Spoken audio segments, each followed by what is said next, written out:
본문의 말씀 에베소서 6장 10절에서 13절 말씀 중심에서 영적 싸움이라는 제목으로 함께 말씀을 통해 은혜 나누기를 원합니다. 오늘은 올역상 종교개혁 508주년 기념주일을 되겠습니다. 한편에서는 1517년 루터가 비텐베르그 학교 정문에다가 95개 조항의 캐톨릭을 향하여 반박문을 그렇게 게재함으로 인하여서 어쩌면은 종교개혁 운동이 명실상부하게 시작되었다, 그렇게 말을 할 수가 있습니다.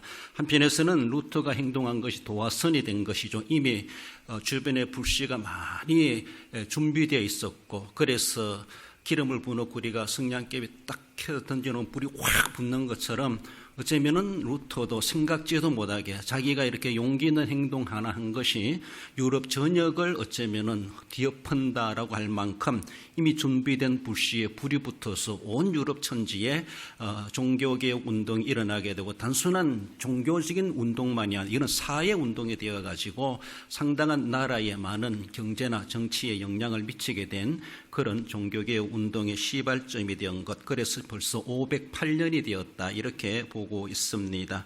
그렇습니다. 우리 기독교를 가리켜서 프로테스탄토 이런 말을 하게 되지요. 그래서 그 말은 원래 단어적으로는 항의한다, 저항한다, 이런 말입니다. 그래서 오늘날에 와서는 프로테스탄토, 이 외국말이지만은 기독교를 가리키는 용어입니다.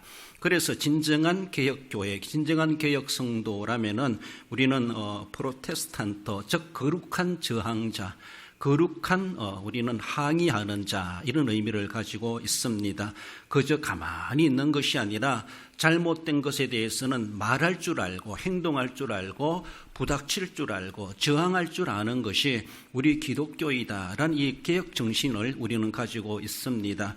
그렇습니다. 이것은 1529년 신성 로마 제국이 어떤 정책을 펼치면서 이미 종교개혁 운동이 활발하게 일어나고 10년의 세월이 흘러갔는데도 캐톨릭 중심으로 어떤 정책을 그렇게 시행함이 있어가지고 기독교인들이 거기에 대해서 저항을 하게 됩니다. 그때부터 어쩌면은 이 프로테스탄트라는 이런 말이 생겨나게 되었다, 그렇게 보고 있습니다. 저항한다는 겁니다. 하나님의 말씀에서 어긋난 일들을 정책으로 펼쳐갈 때에 개혁 성도들은 가만히 있을 수가 없어서 그것을 저항하며 항거하며 절대로 용납할 수 없고 반대한다, 어쩌면 이런 운동을 펼치지 않았나라고 볼 수 있습니다. 그래서 저항하는 자들이다, 항거하는 자들이다, 반대하는 사람들이다, 이런 의미를 가지고 프로테스탄트, 이런 말이 이렇게 저항하는 자, 기독교인들을 향하여 그 용어가 이렇게 적용되고 쓰여지게 되어서 오늘에까지도 기독교를 대표할 만한 그런 용어로 프로테스탄트, 이런 말이 전해지고 있고 가지고 있습니다. 진정한 우리는 프로테스탄트가 되어야 된다라는, 우리는 종교개혁의 정신을 가지고 살아가야 합니다. 성경을 신앙의 궁극적인 근위로 삼고 개인의 믿음과 하나님의 은혜를 강조하는 우리의 신앙, 성경 또한 교회로서 어쩌면은 그것보다가도, 성경보다가도, 우리의 개인의 신앙과 믿음보다가도 교회의 전통을 앞세워가며 성경보다 전통을 위에 상위 두고 있는 이런 캐톨릭의 정책에 대해서 도저히 용납할 수가 없다라는 겁니다. 이것은 하나님이 반대하는 것이고 하나님이 저항하는 것이기 때문에 그 신앙을 가지고 있는 우리들도 함께 저항하지 않을 수가 없다라는 것을 우리는 늘 생각하며, 불의에 대해서, 거짓에 대해서, 불신앙에 대해서 우리는 분명하게 프로테스탄트가 되어야 된다. 그래서 어쩌면 오늘 본문의 말씀을 통해서 영적 싸움이라는 제해 주시는 말씀, 먼저는 마귀를 향하여 우리는 저항하는 자가 되어야 될 것을 말씀합니다. 마귀를 대적하라 라고 하는 것이죠. 지극히 본질적인 것입니다. 11절 말씀에 마귀의 관계를 능히 대적하기 위하여 전신갑주를 입으라. 전신갑주를 왜 입습니까? 마귀를 대적하기 위해서. 마귀는 모든 것이 관계입니다. 우리를 간교하게 속여서 탈을 쓰고 와서 우리를 혼란하게 만들고 우리를 어쩌면은 죽음으로 내몰고 가고자 하는 마귀의 관계는 늘 세상 끝날까지, 주님 오시는 그날까지 이 세상에 존재할 수밖에 없고, 그래서 우리는 늘 전신갑주를 입고 마귀와 영적 싸움, 대적이 가는 그런 싸움은 휴전 없는 전쟁을 하고 있다, 이렇게 말을 할 수가 있습니다. 마귀는 하나님의 영원한 원수입니다. 그 원수를 이스라엘 백성들에게 대표적으로 상징되는 그런 족속이 아말렉 족속이죠. 더 나아가서는 가나안 땅의 7족속이라고 말하고 있습니다. 대표적이죠. 아니 상징적인 그런 민족으로 이스라엘 백성들에게 아말렉에 대해서는 긍휼을 베풀지 마라. 그리고 가나안 7족속에 대해서는 쉬운 말로 묻지 말고 섬멸하라. 하나님의 상징적인 대적, 하나님의 원수로 상징되어지는 그런 족속을 이스라엘 백성들에게 지목해 주시기도 하셨습니다. 그들을 용납한다고 하는 것은 어쩌면 하나님의 원수인 마귀를 용납하는 것으로 하나님은 위험천만한 일이라고 그렇게 경고하시기도 하셨습니다. 중세시대를 약 1000년의 시대라고 보고 있지요. 그래요. 313년 기독교가 공인되는 콘스탄티노 대제의 선언으로 인하여서 1517년 종교개혁 되기까지 거의 한 1000년, 약 1100년, 1200년, 일반적으로 중세 1000년 이렇게 보고 있습니다. 공인되기 전에 300년, 313년, 그리고 니케아의 325년이 되기까지는 지난 예수님의 이후에 300년 동안은 교회가 지하에 있었습니다. 계속 핍박을 받았다는 것이죠. 이렇게 공개적으로 드러날 수가 없었습니다. 300년 동안 핍박의 시대를 지내고 이제 어쩌면 기독교가 공인되는 콘스탄티노 대제로 인하여 그런 공인되었을 때 313년이죠. 그로 인하여서 기독교가 이제는 지상으로 올라오게 되었습니다. 그때부터 국교가 되어지고 대우받는 기독교가 되어가지고 거의 1000년 동안 정치 권세와 종교 권세와 동등하게 그렇게 종교적인 권세가 그렇게 힘이 있었다는 것을 볼 수가 있죠. 그러다 보니까 지하에 있을 때는 비록 고난과 핍박을 당했지만 아주 순수하고 순진했는데 지상에 올라오니까 세속에 물들어가지고 정치에 물들어가지고 권력의 맛을 봐가지고 계속해서 세속적이 되어지고 성경에서 빗나가는 행동들을 이루어가는 것이 세상의 것들을 교회로 용납하고 받아들이는 이것이 중세 1000년 동안 교회 생활, 교회 역사에 지금 우리 2000년의 기독교 역사를 보는데 1000년 세월 동안에 기독교가 지상에 올라오서부터 이렇게 어쩌면은 성경에서 빗나가는 성경에 없는 것들을 받아들여서 교회의 전통으로 삼고 그것을 명분해서 교인들에게 가르치고 당대 교인들은 성경이 없었습니다. 성경을 읽을 수도 없었습니다. 성경이 번역되지 않았기 때문에. 그래서 사제들, 신부들, 공부한 사람들만이 성경을 배웠고 성경을 읽을 수가 있었고 일반 성도들은 그저 그들이 전하는 말씀을 그대로 믿을 수밖에 없었습니다. 한마디로 맹목적인 믿음이죠. 그것이 무엇인지도 알지도 못하고 믿으라 하니까 무조건 믿는 거예요. 여러분들 제가 만약에 설교를 하면 성경의 엉터리, 성경을 잘못되게 만약에 제가 말씀을 전하고 한다면은 분명히 여러분들은 저에게 저항을 해야 돼요. 목사님 그게 아니지 않습니까? 물론 제가 실수하고 잘 몰라서 지식이 부족해서 그럴 수도 있습니다. 그래서 그럼 나의 실수입니다. 인정할 수 있는데 여러분은 왜 성경을 가지고 있기 때문에 제가 가지고 있는 성경이랑 여러분들 가지고 있는 성경이 똑같습니다. 누구든지 읽을 수 있고 우리말로 번역되어 있습니다. 그러나 당대는 어쩌면 라틴어로 되어 있어가지고 독일 사람들도 라틴어 모르잖아요. 영어로도 안 됐습니다. 성경을 번역하는 것은 엄청난 죄를 짓는 것으로 여겼습니다. 그래서 개혁자들이 개혁운동하면서 성경을 읽기 있도록 해야 되겠다. 그래서 루터도 번역하고 칼빈도 번역하고 다른 사람도 번역하고 자국의 말로 번역해가지고 성경을 보급하게 되는 왜? 그들은 모르고 맹목적인 믿음. 그저 그렇게 믿으라니까 믿는 거예요. 이것이 맞다라고 하니까 맞는 거예요. 중세시대에 왜 성화라는 것이 많이 보급되었습니까? 사람들에게 글은 없으니까 그림을 그려가지고 가르치기 위해서 그 그림을 많이 그린 겁니다. 그림을 통해서 예수님이 이렇게 갈릴리 바다에 활동하셨다. 성경상에 나타난 상상에서 그림을 그리는 것이죠. 교리적인 것도 그림으로 나타내고 형상으로 조각으로 나타내고 그래서 그런 것들이 많이 예술이 발전도 했지만은 그러나 그때는 성경은 성경은 어쩌면은 갇혀 있었고 어느 누구도 성경을 볼 수 없고 일반 성도들은 그저 거기서 가르치는 대로 그대로 믿을 수밖에 없는 그러다 보니까 권세 있는 자들이 부정을 저질러도 부정한 줄도 모르고 잘못 가르쳐도 잘못된 줄도 모르고 이런 모습 속에서 정말로 깨어있는 사람들 루터가 누굽니까? 그는 신학교 교수입니다. 신부입니다. 그래서 자기 양심의 가책이 있었죠. 이건 아니다. 우리가 성경을 어떻게 엉터리로 가를 수가 있는가? 자기도 비텐베르그 성당이다, 교회다, 학교 이런 말을 하죠. 바로 그 학교가 교회고 성당이고 예배 장소였죠. 신학교였죠. 그래 이건 아니다라고 하는 것이죠. 성경을 아는 사람 중에서 정말로 자기 고백을 하는 것이지 이건 틀렸다, 잘못됐다. 자기 목숨을 내걸고 그래서 비튼베르그 학교 정문에다가 95개 조항의 반박문을 게재함으로 인해서 종교개혁 운동이 명실상부하게 시작되었다는 것입니다. 저항했다는 것입니다. 왜냐하면은 가르침이 있어가지고 양들을 잘 먹이고 키워내야 되는데 도리어 그 양들을 마귀의 입에다 넣어주는 거나 다를 바가 없는 이렇게 가르치라고 교황청에서 지시 내려오고, 성경에 없는 것을 이거는 전통이다라고 하며 전통을 하나님의 말씀보다 상위에 두고 있고, 성경 말씀보다 교회가 회의해서 결정하면은 교회가 성경보다 위에 있고, 이런 분위기, 이런 정책들을 펼쳐가는 것들이 세상 정치도 그랬지만 교회 안에서도 그러했다라는 것을 보여지고 있습니다.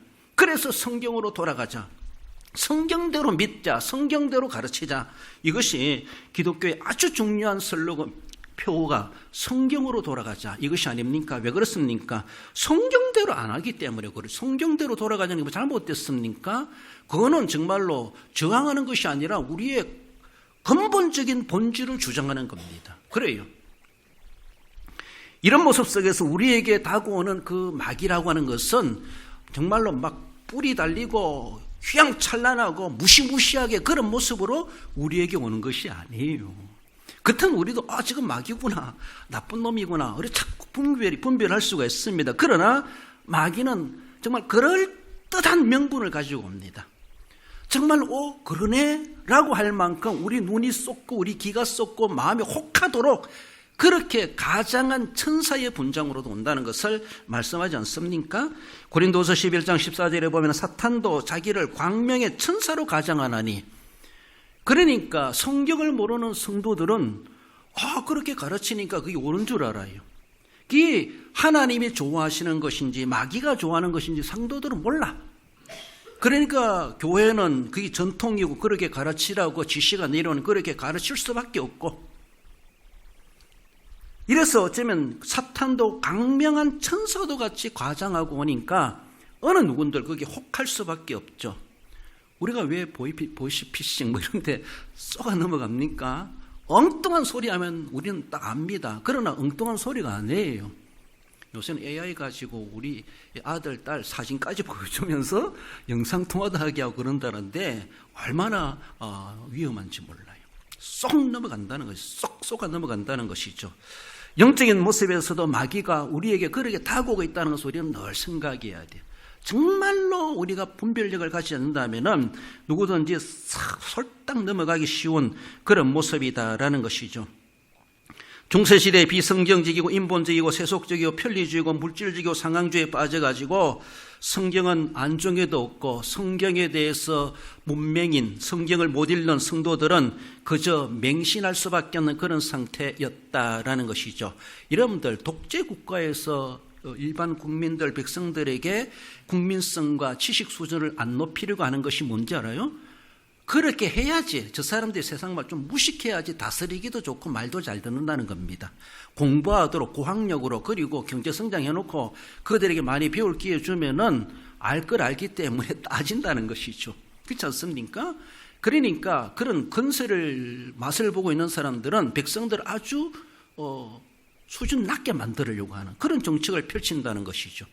그래야만이 자기들이 계속 오래 집권을 하고 있고 그 권세를 누린다는 것이죠. 배워놓으니까 잘 배웠으니까 자꾸 도전을 하고 우리 자리 차지하려고 하고 빼앗아가려고 하는 이런 모습들이 있다는 것이죠. 중세시대 어쩌면은 신앙적인 관점에 교환에도 어쩌면 그런 분위기가 있지 않았나. 국민들을 아주 문명인으로 만들어 놓고 그러나라도 성경은 못 읽는 것이죠. 성경이 번역되지 않았기 때문에. 성경이 보급되지 않았고 일반 백성들은 성경을 가질 수도 없었고 아무나 전도할 수가 없었고 아무나 설교할 수가 없었고 전도도 못했습니다. 이것이 중세시대입니다. 그러니까 성각자들, 깨어있는 사람들이 바라볼 때 정말 이건 아니지 않느냐. 주님께서는 땅끝까지 모든 민족 열방 가라고 말씀하셨습니다. 가서 우리말로 어떻게 전합니까? 번역해가지고 통역해가지고 전해야 되죠. 그걸 못하겠다는 것이 중세시대는. 그러니까 일반 백성들을 어리숙한 양으로 만들어 놓고 그저 이리 입에다가 갖다 넣어주는 그런 행위나 다를 바가 없는 것이 중세시대였고, 거룩한 성도들을 마귀 입에다가 그저 넣어주는 것처럼, 마귀 잡수세요라고 하는 것처럼 마귀밥을 만들어주는 이것이 어쩌면 중세시대에 교회 건설을 가지고 있는 사람들의 행태였다는 것이죠. 마귀 행위죠. 하나님을 기쁘시게 하는 것이 아니라 마귀 편들어주는 것. 오늘 본문의 말씀은 마귀를 대적하라고 말씀하고 있습니다. 그래서 전신갑주를 입으라고 말씀하고 있죠. 하나님의 것. 하나님의 뜻과 성도들의 영혼은 안중에도 없고 그저 종교 지도자들의 명예와 세속적인 목적을 위하여서 마귀 존일하고 있는 것들. 예수님 시대에 예수님을 없애야만이 자기들이 권력을 누리고 있고 차지하고 있고 계속 유지할 수가 있다. 이렇게 가지고 있었던 유대 종교 지도자들이나 다를 바가 없는 중세 시대의 그런 종교 권력자들이 아니었나라고 하는 것을 볼 수가 있습니다. 마귀를 대적하지 않고 도리어 편드는 왜곡된 것은 그것을 진짜로 간주해가지고 교회에 받아들이고 교회는 그렇게 해야 된다라고 하는 식으로 도리어 마귀를 대적하고 쫓아내야 되는데 마귀를 불러들이는, 마귀를 오게 만드는, 마귀의 어쩌면 소굴로 만들어버리는 이런 일들이 신앙적인 관점에서 세상 사람들이 볼 때는 모르죠. 왜 저런지 모르죠. 그럼 우리는 성경을 가지고 비춰볼 때 있을 수가 없는 일들이 있다는 것이죠. 그러니까 종교개혁의 시작은 평신도로부터 시작된 것이 아니라 지도자들 통해서 양심의 고백을 하는 것이죠. 이건 아니지 않느냐. 그래서 시작되었고, 그래서 성경이 번역되고 보급되었고, 그래서 국민들도 알게 되었고, 그러면서 확 일어나게 된 것이 사회운동으로도 되었던 것이 종교개혁 운동이었음을 볼 수가 있습니다. 그렇습니다. 우리는 분명하게 양의 탈을 쓰고 오든지 천사의 탈을 쓰고 오든 이런 탈을 쓰고 오는 마귀에 대해서 우리를 현혹시키고 우리를 멸망시키기 위해서 온다는 것을 우리는 분별력을 가지고 바라봐야 될 것이고 말씀으로 비교하고 말씀으로 대조하고 말씀으로 우리는 점검해 가면서 말씀으로 걸러내야 되고 말씀의 방법으로 대응해가는 우리의 삶이 되어야 할 것입니다. 야고보서 4장 7절에 본 마귀를 대적하라 그리하면 그가 너희에게서 도망하리라. 대적해야지 도망간다는 것이죠. 마귀가 물리적인 힘으로 우리보다 100배, 1000배, 10,000배 크다고 볼 수가 있습니다. 물리적으로 싸울 수 있는 것이 아니라는 것이죠. 그러나 우리는 예수님의 이름으로 마귀를 대적하는 그런 자세. 마귀는 피하지 마라. 죄는 피하지만 마귀는 대적하라 이렇게 말하죠. 마귀는 이해나 관용이나 타협이나 용서의 대상이 결코 아닙니다. 주고받고 하지 아니라는 것이죠. 마귀는 무조건 아말렉 족속은 무조건, 질족속은 무조건 하나님이 말씀하셨던 것처럼 오늘 우리 영적 싸움에서는 마귀에 대한 것은 성경에 어긋난 것에 대해서는 무조건 우리는 저항할 수 있는 그런 자세, 대적하라는 것이죠. 프로테스탄트가 되라는 것이죠. 마귀에 대해서는. 그래서 그러면은 그들은 우리를 이기지 못하고 우리가 이겨내게 되고 그들은 도망가게 될 것이다. 결국 그들의 종말은 둘째 사망에 떨어지게 하시는 것은 하나님이 하실 일이지만은 세상에서는 어쩌면 우리가 살아있는 동안에 계속해서 마귀도 살아있으면서 우리에게 계속해서 도전하고 있다는 것을 우리는 호시탐탐 눈 뜨고 봐야 할 것입니다. 대적해야 될 것을 말씀합니다. 나가서 우리의 영적 싸움은 불의를 향하여 대적하라고 말씀하십니다. 12절에 보면은 우리의 씨름은 통치자들과 군세들과 이 어둠의 세상 주관자들과 하늘에 있는 악의 영들을 상대함이라. 불의를 대적하라. 불의가 뭡니까? 사전적인 의미는 정의롭지 못하고 도리에 어긋나는 것이다. 우리 성경적으로 바라보면은 하나님의 말씀에 어긋나는 것이 불의입니다. 우리가 말하는 불의는 세상적인 사회적인 그런 의미도 있지만은 하나님의 말씀에서 어긋나는 것, 이게 다 불의입니다. 그 불의를 우리는 용납할 수가 없다라는 것이 단호한 우리의 결정입니다. 부정이요 불법이요 부패요 비윤리요 비상식이요 비도덕이요 악행들, 물론 사회적인 그런 모습이기도 합니다. 사회적인 모습에서도 부정이 불법이 난무하고 부패와 비윤리적이고 비상식적이고 양심도 없고 도덕도 없고 이런 악행들, 이 악행들은 뭡니까? 무엇을 부정이라 할 수 있습니까? 사회적인 그런 윤리와 부정도 있겠지만 우리가 성경으로 볼 때에 그건 부정입니다. 불법입니다. 성경으로 볼 때 그것은 부패입니다. 성경으로 볼 때 그건 성경의 윤리에 맞지 않습니다. 성경의 상식에 맞지 않습니다. 성경으로 볼 때 그건 악행입니다. 우리가 말하는 것이 아니라 선악의 분별자 하나님이 악이라고 하면 악입니다. 왜? 하나님은 최고의 심판자이시기 때문에. 세상에서 아무리 성소였다 할지라도 하나님 앞에 가면 뒤집히면 끝장나는 거예요. 세상에서 패소했다 할지라도 하나님 앞에 가가지고 하나님이 뒤엎어 놓으면 승리자가 되는 거예요. 우리는 그 심판이 두려운 거예요. 그 심판이 분명하게 모든 인류에게 남아 있습니다. 세상에는 무마시킬 수도 있고 재판 안 할 수도 있고 없을 수도 있고 떵떵거리며 살아갈 수 있을지 모르지만은 마지막 하나님 앞에 심판대 가서 뒤엎어 놓으면은 더 나가서는 해결할 길이 없어요. 그때 가서는. 오늘에서는 우리가 억울함을 당한다 할지라도 주님 앞에 갔을 때 그것이 악행인가 선행인가 판별되어질 때에 악행으로 판단된다라면은 우리는 더 이상 구제불능이 된다는 것을 우리는 늘 생각하며 세상에서도 악을 저지르면 안 되겠지만은 주님 앞에 가서도 성경적으로 바라본다 할지라도 악으로 부정으로 부패로 비윤리로 비상식으로 그렇게 판명되지 않도록 성경을 우리는 기준으로 삼아 가야 한다라는 것입니다. 그래서 오늘날에 낙태를 호응한다든가 차별금지법 중에서도 포괄적 차별금지법 무조건 차별하지 말라는 것이죠. 여러분들 많은 사람들이 오늘날에 우리나라도 그렇지만 인권과 평등과 자유의 탈을 써가지고 그런 고상한 탈을 써가지고 국민들에게 아주 단맛나게 만듭니다. 그것이 하나의 탈선 1인인 줄도 모르고 양의 탈을 쓰고 천사의 탈을 쓰고 고상한 탈을 쓰고 인권의 탈을 쓰고 평등, 공평의 탈을 쓰고 자유의 탈을 쓰고 우리에게 그렇게 내밀고 있습니다. 그것만 들으면 혹합니다. 아 정말 맞네 그렇네 지금까지 뭐 했던가 이렇게 우리가 안타까워할 수 있습니다. 그러나 좀 더 깊이 들어가 보면 거기에 독소 조항이 있다는 것이죠. 결국 우리가 잘못되게 입법해 놓으면 그게 부메랑이 돼가지고 자기에게 오게 돼 있어요. 어떻게 보면요. 우리 후손들에게 오게 돼 있습니다. 그것을 내다봐야 되죠. 그렇지 않습니까? 제가 결혼할 때도 막 아이 둘만 낳고 막 이런 강조점이 있었어요. 이제 그때 끝날 때쯤인데 20, 30년 후에 출산자 될 줄도 모르고 그런 정책을 그때 펼쳤어요.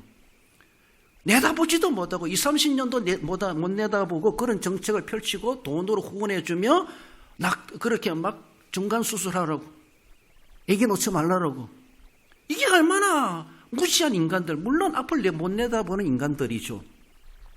이런 일들을 잘못된 법들을 입법해 놓고 그걸 정책을 펼쳐놓고 그것이 1년도 안 가가지고 2년도 안 가가지고 10년도 안 가가지고 그게 우리에게 엄청난 피해로 돌아올 것도 알지도 못하고 지금 눈앞에 있는 그것만 바라보고 포퓰리즘 인기주의로 그저 이것을 통해서 뭔가 한 건 한 것처럼 실적을 올리는 그런 일들 통해서 호황된 것들을 만들려고 하는 이런 일들이 얼마나 많은지 몰라요. 성경적으로 우리는 그것을 분석하고 판단하고 결정해야 될 것을 분명히 알아야 됩니다. 우리는 잘 모르기 때문에 아는 사람들의 주장에 대해서 듣고 이해를 하고 깨닫고 함께 협조해가는 그런 자세가 필요하죠.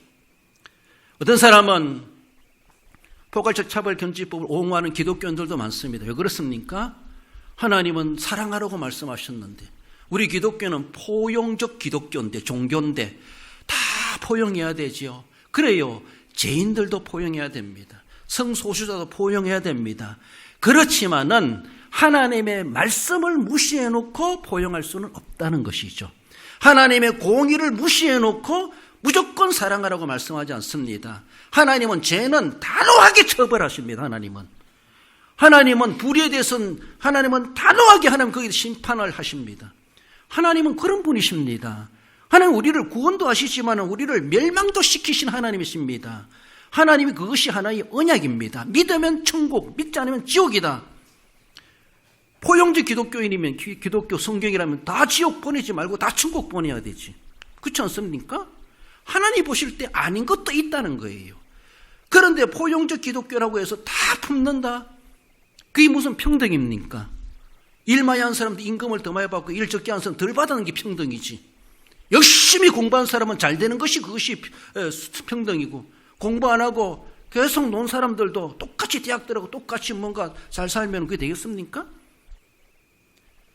여러 가지 모습 속에서 평등이나 인권이나 자유나 자기들이 아주 사탕발린 탈을 쓰고 와가지고 우리들을 국민들을 아주 무식한 국민인 것처럼 그래서 어리석게 그걸 따라가요. 또 중세시대 국민들처럼 맹목적인 신앙, 맹목적인 순종, 복종 아닌 것 아니라고 대적해야 되죠.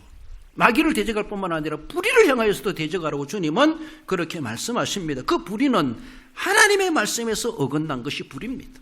그래서 우리는 하나님이 진노하신다, 이러다가 나라가 망할 일이다, 이거는 흥망성쇠의 인생의 주권, 생사복의 주권 하나님이신데, 이렇게 보면 나라가 발전할 것 같지만은 그건 반짝이는 장밋빛에 불과하고 결국은 나라가 망할 징조밖에 안 되는 것이죠. 나라 망하게 하는 그런 법일 수밖에 없고 국민들을 죽이는 법이 될 수가 있고 하나님 앞에 심판대로 몰아넣는 그런 정책이 될 수도 있다라는 것이죠. 그러니까 개혁자들이 이건 아닙니다 라고 프로테스탄트 저항하지 않습니까? 저항해야 되죠. 소리쳐야 되고 어쩌면 몸으로 달 수 있다면 할 수 있어야 되죠. 오직 예수 그리스도만이 우리 유일한 구세주이시, 종교의 자유, 표현의 자유, 언론의 자유 인정이 돼야 되죠. 그래요, 기독교만 구원의 길이 있다, 기독교의 주장입니다. 너들 믿든지 안 믿든지 각자의 종교마다 주장이 있겠지만은 그래요. 그러니까 우리는 성경대로 주장하고 성경대로 말하는 것이 아니라고 자기들은 여러 가지 모습에서 안 맞다는 것이죠. 다른 종교를 무시하지 않지만 그러나 성경은 분명히 예수 그리스도만이 우리 유일한 구세주이시고 하나님과 인간 사이의 중보자가 되시고 예수님으로 말미암은 구원 얻을 자가 없고 구원 얻을 길이 없다고 하는 것을 분명하게 성경은 말씀하고 있습니다. 하나님 말씀이 성경이 주장하기 때문에 우리는 거기에 대해서 주장하게 되고 하나님을 믿는 자이기 때문에 하나님의 말씀을 우리는 증거하는 겁니다. 그래요. 하나님을 믿는 사람이 하나님의 말씀을 증거하는 것이 잘못됐다라고 그것을 억압하고 법으로 막으려고 하는 것이 얼마나 대먹지 못한 모습이고 불의를 합법화하는 그런 모습. 그러면서도 우리를 그것을 포용할 수 있느냐? 포용할 수 없다는 것이죠. 성경을 왜곡시키고 성경이 없는 것을 주장하라 그러고 성경을 말하게 하는 것을 말하는데 말 못하게 만들고 그런 것에서 우리는 불의라는 것을 보면서 그 불의에 대해서 우리는 저항해야 되죠. 우리가 가지고 있는 성경이 무엇입니까? 디모데후서 3장 16절 읽어봅시다. 모든 성경은 하나님의 감동으로 된 것으로 교훈과 책망과 바르게 함과 의로 교육하기에 유익하니 이는 하나님의 사람으로 온전하게 하며 모든 선한 일을 행할 능력을 갖추게 하려 함이라. 할렐루야. 그렇습니다. 성경은 사람을 나쁘게 만들지 않습니다. 성경은 이렇게 사람을, 즉 인간되게 만드는 거예요. 사회적인 인간, 하나님 앞에 인간, 하나님의 사람으로 만들게 하는 것이 성경의 교훈입니다. 성경을 가지고 우리가 그렇게 되라고 잘 되라고 주장하는데 성경 전하지 말라 그러고 전도하지 말라 그러고 결국은 어쩌면 사람 되지 말고 마귀 바보로 만들어 가라는 것이죠.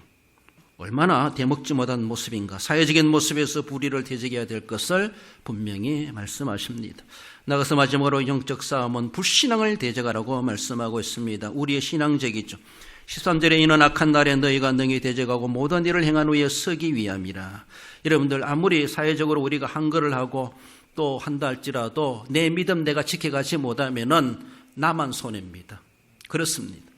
세상의 날은 악한 날로 표현하고 오늘 본문에 이 악한 날에 이 악한 날이라고 하는 것은 세상에 주어지는 시간들, 세월들, 날들입니다. 그 날을 이야기합니다. 그 날을 세상의 날인데 이 날은 날을 가리켜서 악한 날이다 이렇게 말해요. 우리가 살아가고 이 날이 이 세월과 시간이 날들이 악하다고 성경은 이렇게 단정하고 있습니다. 이 악한 날에 그러니까 그 악한 날이 우리가 정신 차려서 마귀를 대적하고 불의를 대적해서 그래서 나중에 최후의 승리자로 서기 위함이라. 서기 위하여서 우리는 가만히 있으면 안 되고 세상은 악하기 때문에 나를 가만히 놔두면 나도 악에 물들게 되어져 있고 악에 먼지가 앉게 되어져 있고 악으로 부패하게 되어 있고 악에 녹이 쓸게 되어져 있고 결국은 나는 죽어간다는 것이 가만히 있으면은 악한 날이란 악한 날 그래요. 그러니까 악한 날이라는 알고 여기에 대해서 우리가 정신 바짝 차리고 대적에 가야 된다는 것이죠. 그걸 물리치고 늘 우리가 정결하게 우리를 씻어가야 한다라는 것입니다. 전에도 말씀드렸지만 제가 강릉 비행장에 근무할 때 이 바닷가에 있는 비행장에다 보니까 일주일에 한 번씩 엔진에다 기름을 착 분사시켜가지고 그리고 몇 시간 후에 물로 다시 탁 씻어냅니다. 왜 그렇습니까? 염분이 있대요. 염분이 있으면 이 쇠가 잘 부패하니까 다른 기지는 안 그래도 이 강릉 기지는 해변가에 있으니까 일주일에 한 번씩 온 비행기를, 비행도 안 하는데 비행 안 할 때 그 시간에 해야 된다는 것이죠. 그러니까 그걸 꼭 주일날 합니다. 그 주일날 교회가 얼마나 눈치 보이는지 몰라요. 다른 사람들 그 작업하고 있는데 저는 교회 간다 하면 다녀오겠습니다. 얼마나 눈치 보입니까? 왜요? 우리 눈에 안 보이는 염분이 있대요, 염분. 눈이 안 보이는 이 악한 날, 눈이 안 보입니다. 가만히 놔두면은 소금기로 인해서 그 엔진이나 이런 부속들이 부패하기 더 쉽다는 겁니다. 그런 지역이라는 것이죠. 오늘의 우리의 삶의 세상의 환경이 악이라고 하는 염분이 우리에게 늘 떠다니고 있고 우리에게 계속 붙어 있고 우리를 속히 부패하게 만든다는 거예요. 가만히 놔두면 안 된다는 것이죠. 그래서 능히 대적하고 씻어내고 워러워시하고 깨끗하게 다시 정결하게 하고 부패를 방지하라는 겁니다. 그리고 마지막 날에 서기 위함이라 이것을 말씀하죠. 무신론이나 종교이단주의자이나 이단이나 사입이나 불이나 거짓이나 비진리나 비성경이여 반기독교적인 것들이 난무하고 있는 세상이라는 것이죠. 이 악이라고 하는 것을 다르게 보면은 하나님은 없다. 믿어도 종교, 여러 종교는 똑같다. 종교단주의 이런 것들이 악이라는 것이죠. 악한 날에 이단이, 사이비가, 불이가, 거짓이가, 비진리고 비성경적이고 반기독교적인 하나님이 원치 않는 것들이 세상에 난무하는 세상. 이것이 다 전체적으로 악이다. 이런 말, 악이다. 그게 불신앙이죠. 우리는 아무리 전도하고 선교해도 이 세상에는 불신앙, 즉 불신앙자는 존재하게 되어져 있습니다. 여러분들, 세상에는 모든 사람들이 예수님 오시는 거라고 다 예수님 믿을 것 같아요? 아니에요. 우리가 아무리 선교하고 땅끝까지 모든 열방 민족을 향해 주님이 전도하라고 해도 주님 오시는 그때에 가서 딱 나눠보면은 안 믿는 사람이 더 많을 수도 있어요. 지옥 갈 사람이 더 많을 수가 있어요. 결국은 이 세상은 우리가 아무리 전도해도 불신앙은 존재하고 불신자도 존재하고 그러니까 우리가 죽을 때까지 주님 오시는 그날까지 어떻게든지 한 생명이라도 구원하려고 하는 그런 자세로 계속해서 긍정적인 불신앙과 대적이 뭡니까? 전도죠. 그들을 위해서 기도하는 것이죠. 그들을 돕는 것이죠. 예수님을 믿도록 하기 위해서. 불신앙을 대적하라. 불신앙은 우리가 죽을 때까지 이 세상에 존재하게 되어 있고 주님 오시는 그날까지 불신앙도 불신자도 존재하게 되어 있습니다. 그러니까 끊임없이 우리는 계속해서 그래서 전도할 대상이 없는데요. 아니라는 것이죠. 널려 있습니다. 안 해서 그렇지. 마지막 날까지 신자도 마지막까지 달려가고 있고 불신자도 마지막까지 존재하고 달려가고 있고 모두가 다 마지막을 향하여 우리는 지극히 다른 박질하고 있는 모든 사람들입니다. 모든 세월이 그것이 날이다. 이 날. 이 날이 뭡니까? 종말을 향하여 다 달려가고 있다는 것이죠. 그래서 대적하고 모든을 행한 후에 이것이 종말이죠. 그때 모두가 다 종말을 맞이하게 되는데 그때는 악도 존재하고 선도 존재하고 불신자도 존재하고 신자도 존재하는데 그때 누가 서는 자인가? 그때 누가 주님 앞에 무릎을 꿇을 자인가? 그때 누가 승리할 자인가? 이것을 우리에게 말씀하고 있다는 겁니다.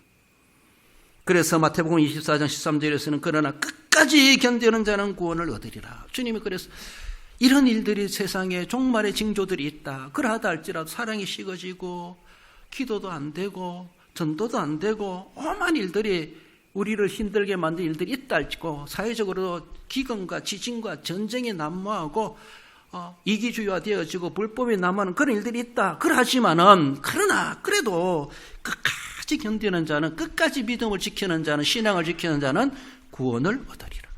계시록 21장 7절에서도 이기는 자는 이것을 상속으로 받으리라. 나는 그의 하나님이 되고 그는 내 아들이 되리라. 한마디로 이기는 자, 이기는 자.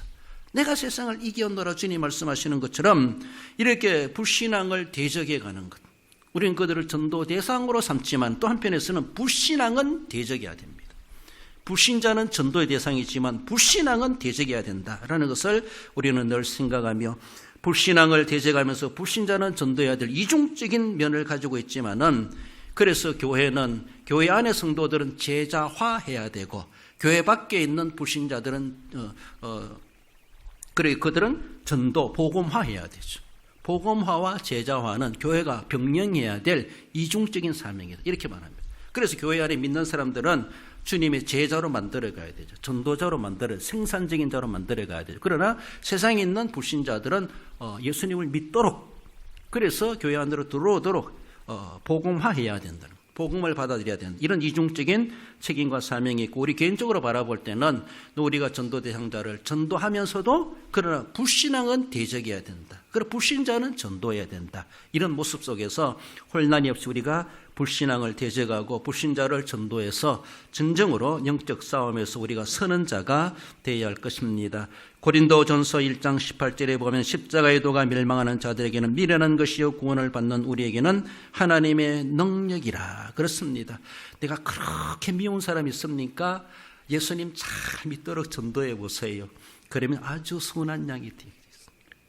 미움이 변하여 그렇게 사랑스러운 대상이 된다. 그래요. 그러므로 십자가의 도가 들어가면은 인간 되게 되어져 있고 인격자가 되어져 있고 정말로 양심 있는 사람이 되게 되어져 있고 상식 있는 사람이 되어져 있고 윤리적인 사람이 되어져 있고 정말로 법치주의인 사람이 법치주의가 될 수가 있습니다. 신앙이 제대로 들어가면은 십자가의 도가 들어가면은 어느 누구든지 사회적으로도 인간 되지만은 하나님 나라에서도 하나님의 자녀의 권세가 주어진다는 것을 생각할 때 우리에게는 하나님의 능력이 됩니다. 변화의 능력, 성장의 능력, 부흥의 능력이 십자가의 도에 있다는 것을 우리는 늘 기억하며 불신앙을 대적해가고 불신자를 전도함으로 마지막 날에 우리가 서는 자가 되도록 해가야 할 것입니다. 말씀을 읽습니다. 우리 성도 여러분, 우리가 종교개혁 기념주의를 맞이하면서 그 개혁자들이 목숨 내걸고 그렇게 한 거였다는 걸 우리는 늘 생각하며 그 개혁의 후예로서 개혁 정신을 가지고 하나님의 원수인 마귀를 대적해야 할 것입니다. 결단코 타협의 대상이 밀고 당기고 나눌 것이 아니라는 것을 우리는 기억하며 대적하십시다. 하나님의 말씀을 무시하는 불의에 대해서 우리는 대적하고 하나님의 그 열심을 가지고 불의를 향하여 우리는 한거에 갈 수 있어야 할 것입니다. 하나님의 진노로 심판받게 하는 불신앙을 대적해야 할 것입니다. 그렇습니다. 우리는 분명하게 불신앙을 대적하고 내가 불신자가 되지 말고 불신자를 전도하고 그래서 우리는 신앙을 견고하게 세워가야 할 것입니다. 예수 그리스도의 믿음으로 결국은 우리는 마지막 날에 서는 자 승리하시는 우리 모든 성도 여러분들 되시기를 주님의 이름으로 축원드립니다.